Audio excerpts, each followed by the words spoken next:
சர்ச்சைக்குரிய சமய சொற்பொழிவாளர் ஃபிர்டௌஸ் வாங் பல்வேறு குற்றங்களுக்காக விசாரிக்கப்பட வேண்டுமென வழக்கறிஞர்களும் சமூக ஆர்வலர்களும் கோரிக்கை விடுத்துள்ளனர்.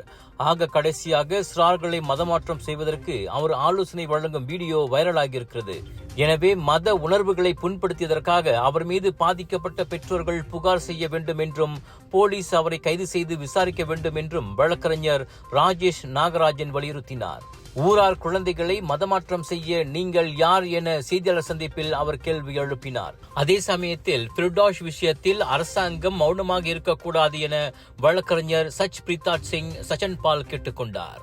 ஃபிர்டௌஸ் தொடர்பான சம்பவம் வெளிச்சத்துக்கு வந்து 11 நாட்கள் ஆகியும் பல்வேறு அறிக்கைகள் விடப்பட்டும் இதுவரை கல்வி அமைச்சோ போலீஸோ சட்டத்துறையோ வாய் திறக்கவில்லை என உலக மனித உரிமை சம்மேளனத்தின் தலைவர் சசிகுமார் கூறினார்.